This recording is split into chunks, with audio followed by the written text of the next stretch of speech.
Welcome to my channel.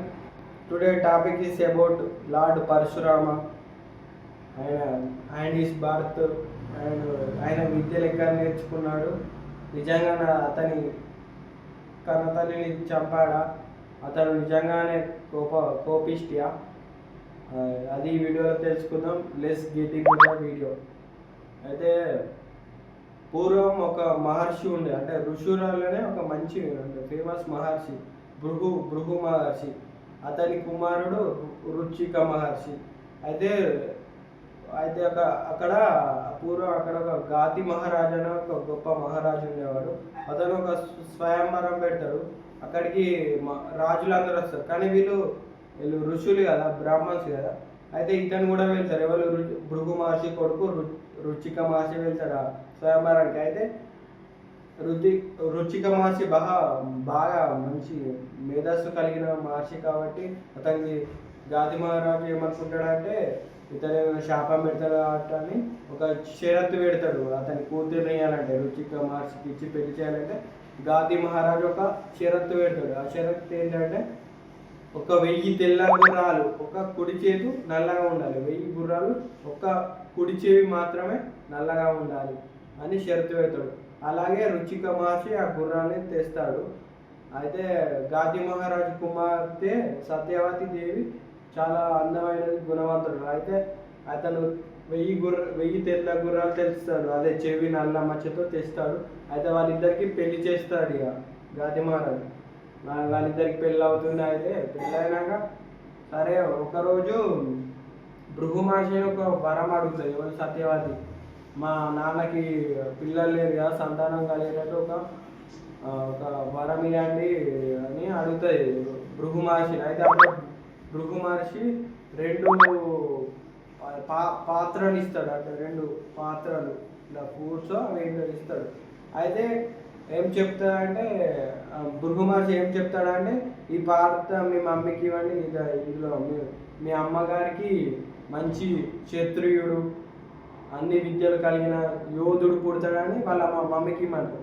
ఇందులో సత్యవతికి ఏమో మంచి మేధస్సు గల మంచి బ్రాహ్మణుడు, మంచి మంచి మంచి బాలుడు, మంచి అన్ని వేదాలను అవపోసన పట్టిన గొప్ప మహర్షి పుడతాడని సత్యవతికి చెప్తాడు. అయితే సత్యవతి ఏం చేస్తాడంటే, బై మిస్టేక్ పాత్రలు మారిపోతాయి. ఇప్పుడు తన తల్లికి ఇవ్వాల్సినేమో సత్యవతి తీసుకుంటుంది, సత్యవతికి తీసుకోవాల్సినేమో తల్లి తీసుకుంటుంది. అక్కడే అయితే ఆ గాతి మహారాజుకు విశ్వామిత్రుడు పుడతాడు, గొప్ప మహర్షి విశ్వామిత్రుడు. ఇక్కడ మళ్ళీ ఇదే సత్యవతి సంతానాన్ని మళ్ళీ మామయ్యకి, అది భృగు మహర్షికి చెప్తుంది. ఇలా నేను పాత్రలు మార్చి తీసుకున్నాను, ఒక పాత్ర అమ్మకి ఇవ్వాల్సింది నేను తీసుకున్నానని భృగు మహర్షి చెప్తుంది. అప్పుడు భృగు మహర్షి ఒక సంతానాన్ని ఆపుతాడు. తన మనవడి, అంటే రుచిక మహర్షి కొడుకు మనవడిగా పుడతాడు, అంటే సత్యవతి మనవడిగా పుడతాడు. అంటే అయితే సత్యవతి కొడుకు జమదగ్ని, అయితే మనవడిగా పుడతాడని చెప్పాడు ఇక భృగు మహర్షి. అప్పుడే జమదగ్ని మహర్షికి మునికి పరశురాముడు పుడతాడు. అదే భృగు మహర్షి ఇచ్చిన పాత్ర నుండి గొప్ప యోధుడు, క్షత్రియ బ్రాహ్మణుడు.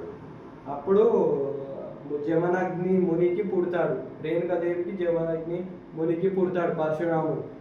అయితే అతను ఆ ధనుర్విద్యనేమో అతని తాత నుంచి నేర్చుకుంటాడు. రుచిక మహర్షి గొప్ప ధనుర్వేద విద్యుడు.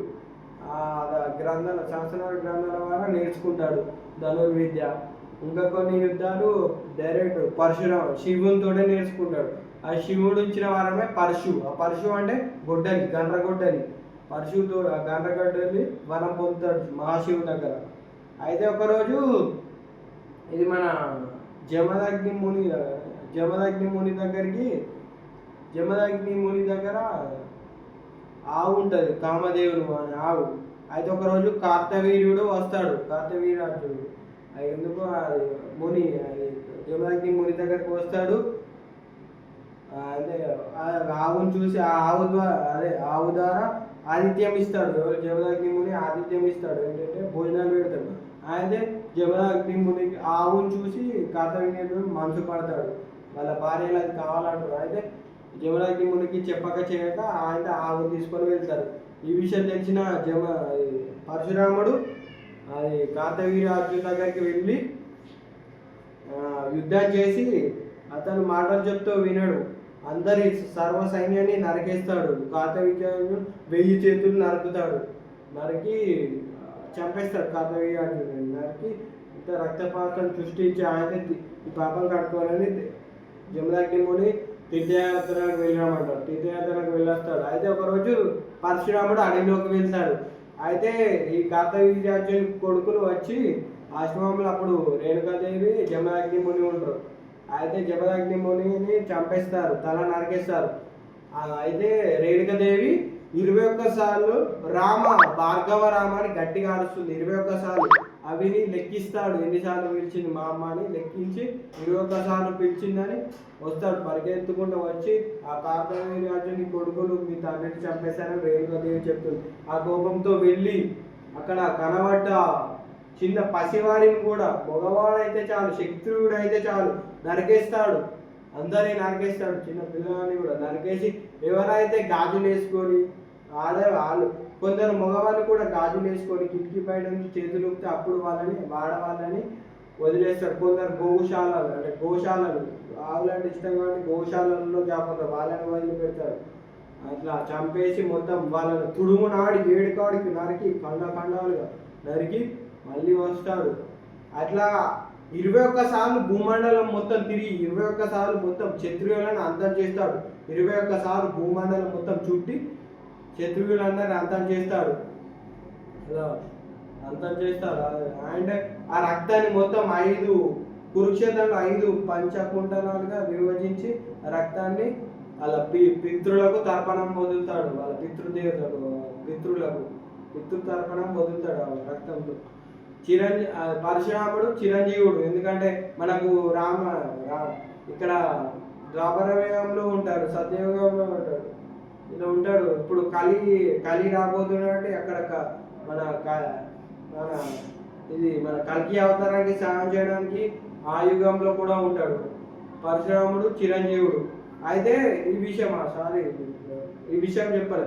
ఒకరోజు జమదగ్ని ముని ఏదో పూజకు నీళ్ళు తీసుకురమ్మంటారు రేణుకాదేవిని. అయితే రేణుకాదేవి నీళ్ళు తీసుకురావడం పోతే అక్కడ కొందరు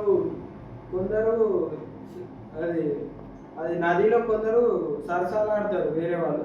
అది చూసి మతి చెల్లించి ఆమె కూడా ఆ కోరిక కలుగుతుంది రేణుకాదేవికి. అయితే ఆ విషయము జమదగ్ని మునికి తెలుస్తుంది. తెలిసాక అయితే ఏం చేస్తాడు, వాళ్ళ కొడుకులు ఆడుతారు, మీ తల్లిని ఎవరు చంపుతారని. పెద్ద కొడుకు చంపాడు, చిన్న కొడుకు చంపాడు, వాళ్ళకి 5 కూతురు, 4 చంపాడు. జమదగ్ని అని పరశురాముడు తల నరికేస్తాడు. నరికేసినాక మళ్ళీ నీకేం వరం కావాలి నాయన అని అడుగుతాడు. ఎవరు? జమదగ్ని ముని పరశురాముడు. అప్పుడు అమ్మను తిరిగి బతికించండి నాన్న అని పితృదేవని అడుగుతాడు. అప్పుడు మళ్ళీ రేణుకాదేవి బ్రతుకుతుంది. Okay for that. Thank you for watching. Subscribe, press the bell icon button. Thank you.